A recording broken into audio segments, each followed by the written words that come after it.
Je m'appelle Jean-Jacques Mirisch, je suis né en 1926, je suis entré en scoutisme chez les Éclaireurs de France avant-guerre, où j'ai été totémisé furet. J'avais en 1939 13 ans et demi et j'ai terminé la guerre à fin 1944, j'avais près de 19 ans. Je suis entré au ZI à Limoges en 1942, exactement au moment où les troupes allemandes envahissaient la zone sud, c'est-à-dire novembre 1942. J'ai intégré le groupe local de Limoges, qui était dirigé par Gérard Alexandre, qui se trouvera après-guerre commissaire général du mouvement et deviendra par ailleurs un des directeurs de l'école de cadre d'Orsay. Nous avons fait un camp, ou plusieurs camps pour être plus exact, durant l'été 1943, et la caractéristique de ce camp, c'est que l'implantation était située dans une commune qui va s'avérer être tristement célèbre, c'est-à-dire Oradour-sur-Glane, qui sera le 10 juin 1944 l'objet d'un massacre par la division Das Reich qui, remontant du sud-ouest de la France, a commencé par faire des pendaisons vraies de sang à Tulle pour ensuite, à Oradour, massacrer pratiquement l'ensemble de la population, sauf quelques rares survivants. Nous avons donc campé sur Oradour-sur-Glane durant l'été 1943.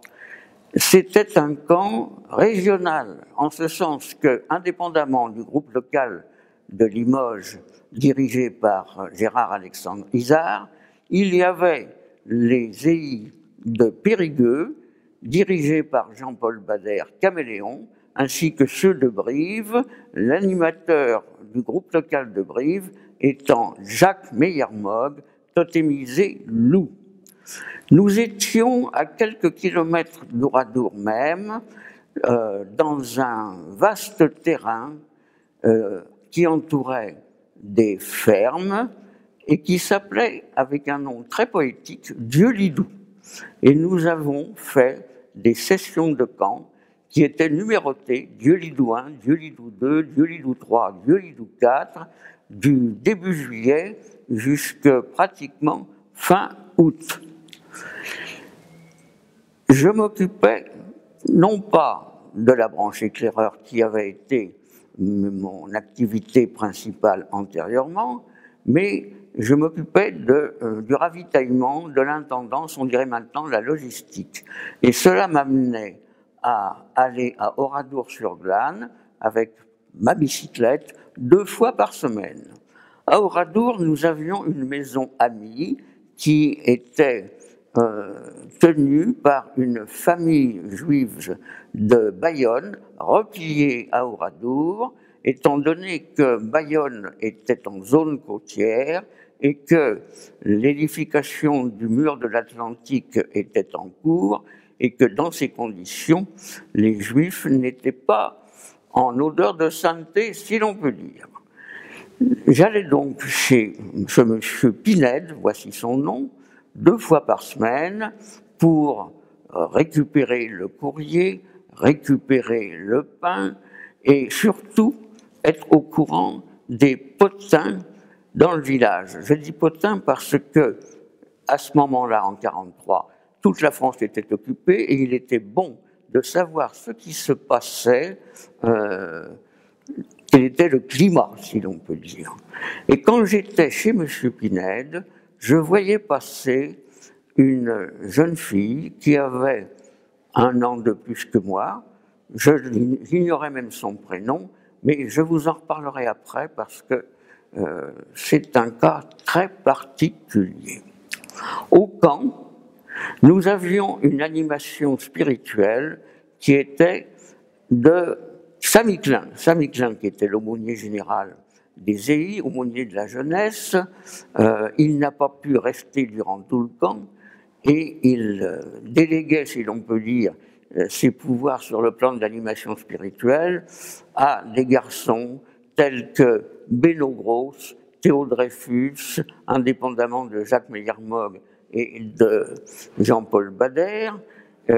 Théo Dreyfus et Beno Gross, après la guerre, se trouvèrent être des dirigeants religieux très connus. Notre camp était sous la houlette, si l'on peut dire, combinée de l'Union générale des Israélites de France pour son aspect de l'égalité, si l'on peut dire. Mais ce n'était pas un camp scout, c'était une colonie de vacances. Et les problèmes d'intendance, les problèmes d'organisation matérielle dépendaient de l'OSE qui, à Limoges, était animé par Julien Samuel, qui, après-guerre, fera une carrière brillante au Fonds social juif unifié. Je me trouvais être la charnière avec le village. J'allais parfois à Limoges par le tramway électrique, parce qu'il y avait un tramway électrique qui reliait Limoges à Saint-Junien, la localité d'Oradour-sur-Glane étant pratiquement au milieu. Nous avons reçu la visite du rabbin Deutsch. Le rabbin Deutsch animait la communauté juive de Limoges. Il avait été un des dirigeants communautaires religieux à Strasbourg avant-guerre et il y reviendra après la libération.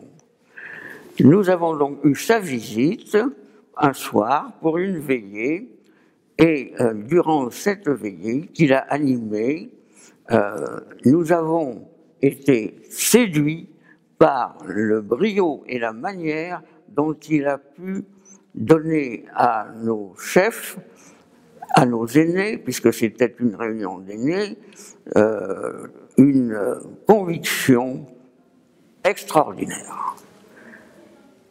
Julien Samuel est venu nous voir aussi. Alors lui, il a été bluffé, si l'on peut dire, par les constructions de la cuisine en froissartage et il a trouvé que c'était vraiment une manière très spécifique, c'est-à-dire scout, de vivre dans la nature. La cuisine était tenue par une éclaireuse aînée, Jenny Verdenslag, qui s'appelait totémisée Bilou, et qui deviendra, après la libération, l'épouse de Gérard Alexandre. Je reviens au Pinède. J'avais vu cette jeune fille et je ne savais pas même son prénom. Et je l'ai retrouvée en 2004 lors du 60e anniversaire du massacre d'Oradour. Je l'ai retrouvée sur mon petit écran de télévision. Et là, j'ai appris son prénom. C'était une dénommée Jacqueline Pinède. J'ai compris qu'elle avait été une survivante. J'ai essayé de la contacter. J'y suis arrivé.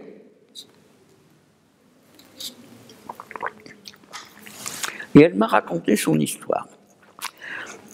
Quand les Allemands ont envahi le village le 10 juin 1944, M. Pinède, son père, a tout de suite compris que les choses allaient mal tourner. Il a réuni ses 3 enfants, c'est-à-dire sa grande fille, Jacqueline, qui avait 19 ans, la cadette qui avait 17 ans et demi, et le petit frère de 13 ans. Il leur a dit « Fuyez, fuyez, enfants, il faut vous enfuir ». Et ils sont partis par les bois. Et ces 3 survivants ont eu une histoire assez spécifique. La fille cadette s'est amourachée d'un GI avec lequel elle s'est mariée. Et ils sont partis pour la ville natale du GI en question, c'est-à-dire New York, et plus spécifiquement Brooklyn. La grande sœur Jacqueline a suivi avec le petit frère. Et elle a pris un petit appartement à côté de celui de sa sœur et de son beau-frère. Le GI est décédé, sa femme est décédée, le petit frère est décédé, et elle s'est retrouvée seule Et elle est revenue en France, elle est revenue à Bayonne, dans la maison familiale d'avant-guerre, et jusqu'à un temps récent, elle a donné des conférences dans les lycées et collèges. On peut dire que ce camp a été la rencontre de la petite histoire et de la grande histoire, et j'avais été très marqué par, d'une part, la présence silencieuse de cette demoiselle, et d'autre part, la retrouvaille, quelques décennies après, sur un écran de télévision. Voilà, je voulais vous narrer ça, qui est une spécificité du Limousin. Il y a encore des anciens qui disent « Tu te rappelles, Dieu-Lidou, c'était formidable ». J'ai une petite question à vous poser. Pour finir, est-ce que vous auriez un message à envoyer aux jeunes générations des... Je pense que c'est une question rituelle qui est posée à tous ceux qui viennent raconter un petit peu leur vie de guerre. Bon. Le message, c'est que il faut continuer comme avant. Nous avons eu une période absolument exaltante, malgré le caractère sombre et terrible de l'époque.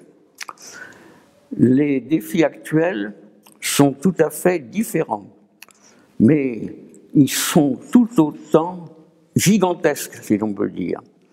Et la formation EI, telle qu'elle continue après des décennies, une fois que Gamzon avait créé le mouvement en 1923, la formation EI permet d'avoir une réactivité, non plus à des événements de guerre, mais à d'autres défis qui sont aussi forts que ceux de la période 40-45.